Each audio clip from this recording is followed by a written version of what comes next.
السلام علیکم، welcome to my channel Aiman voice, اور تمام ویڈیوز اور اپڈیٹس کے لیے ایمن وائس کو سبسکرائب کر کے بیل نوٹیفیکیشن کو آن کر دیں۔ جو لوگ مجھ سے اپنے ہارر واقعے شیئر کرنا چاہتے ہیں تو یہ میرے انسٹاگرام آئی ڈی ہے جو آپ کو اسکرین پر دکھ رہی ہوگی، تو آپ لوگ مجھے ڈی ایم کر کر اپنی اسٹوریز بتا سکتے ہیں۔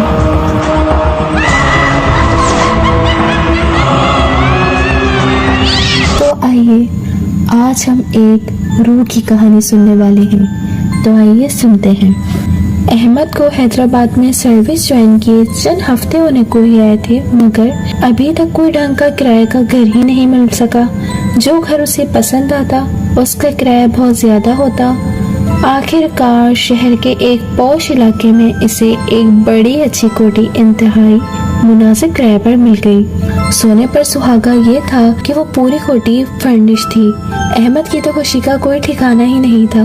اس نے اپنے اماں ابا پر زور دیا کہ وہ فوراً اس کے پاس حیدرآباد آ جائیں، مگر بڑے بھائی کے گھر بڑے سالوں کے بعد خوشخبری تھی، اس لیے اماں نے فوراً آنے سے ابھی انکار کر دیا۔ احمد شام کو گھر جاتا تو اس کو بہت تنہائی محسوس ہوتی۔ پچھلے کچھ دنوں سے احمد بیمار بھی تھا، مگر نئی نوکری ہونے کے باعث روز کام پر پہنچ جاتا۔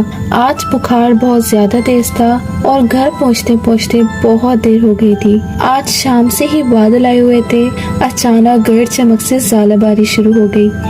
گھر پہنچ کر اس نے ابھی کپڑے ہی بدلے تھے کہ بجلی چلی گئی۔ اندھیرے میں ٹکرے کھاتا بلا کے اس کو ایک موم بتی مل ہی گئی۔ ابھی اس نے کھانا شروع ہی کیا تھا، اچانک اس کو محسوس ہوا کہ کوئی بہت دھیرے سے دروازے پر دستک دے رہا ہے۔ اس نے اٹھ کر دروازہ کھولا تو کیا دیکھتا ہے کہ ایک خوبصورت خاتون بچوں کے ساتھ کھڑی تھی۔ احمد نے یہی اندازہ لگایا کہ شاید ان کی گاڑی اس موسم میں خراب ہو گئی ہوگی اور وہ مدد کے لیے اس کے دروازے پر آئی ہوں گی۔ احمد نے ان کو اندر آنے کا کہا۔ اس خاتون نے بہت عجیب سے انداز میں پوچھا کہ وہ کون ہے۔ احمد نے بڑے اچھے انداز میں انہیں بتایا کہ وہ اس گھر میں کرائے پر رہتا ہے۔ احمد نے ان کو یہ بھی واضح کر دیا کہ وہ ابھی فی الوقت اکیلا ہے، لیکن ایسا محسوس ہوتا تھا جیسے اس خاتون نے اس کی بات ہی غور سے نہ سنی ہو۔ خاتون اور ان کی بچیاں اندر آ کر ڈائننگ ٹیبل پر بیٹھ گئیں۔ خاتون نے احمد سے کہا کہ ان کے ڈرائیور کے آتے ہی وہ یہاں سے چلی جائیں گی۔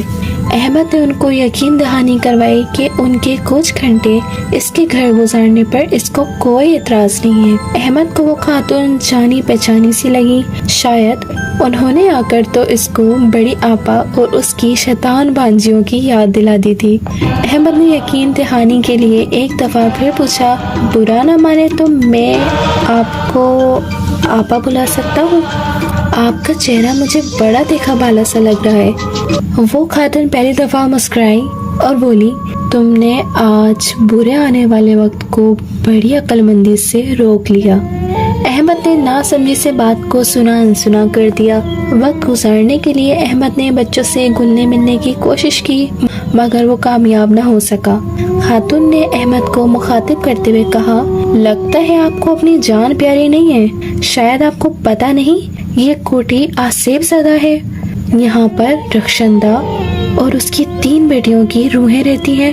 احمد یہی سمجھا کہ خاتون مذاق کر کے اس کو بے وقوف بنا رہی ہیں۔ اس نے بڑے آرام سے جواب دیا کہ میں ایک من پسند شخص ہوں، مجھے یقین ہے کہ میں اور روحیں اکٹھے ایک چھت کے نیچے رہ سکتے ہیں۔ خاتون نے پھر بڑے پراسرار انداز میں پھر احمد سے پوچھا کہ کیا واقعی کہ وہ اس حقیقت سے ناواقف ہے کہ یہاں ایک رخشندہ نامی خاتون اور اس کی بیٹیوں کو یہاں بڑی بے دردی سے قتل کیا گیا تھا۔ احمد کی ریڑھ کی ہڈی میں سرد لہر توڑ گئی اور اس کو اندازہ ہوا کہ وہ خاتون واقعی سنجیدہ تھی۔ اس نے ہکلا کر جواب دیا کہ وہ اس حقیقت سے مکمل طور پر لا علم تھا کہ اس کوٹھی میں کوئی دردناک حادثہ ہوا تھا۔ اس نے خاتون کو بتایا کہ وہ تو یہی سمجھتا تھا کہ مالک یہاں سے باہر ہیں، کیونکہ پراپرٹی ڈیلر نے اس کو یہی بتایا تھا۔ اس خاتون نے احمد کو مخاطب کر کے کہا، چلو میں تمہیں اس کوٹھی میں ہوئی دردناک کہانی سناتی ہوں۔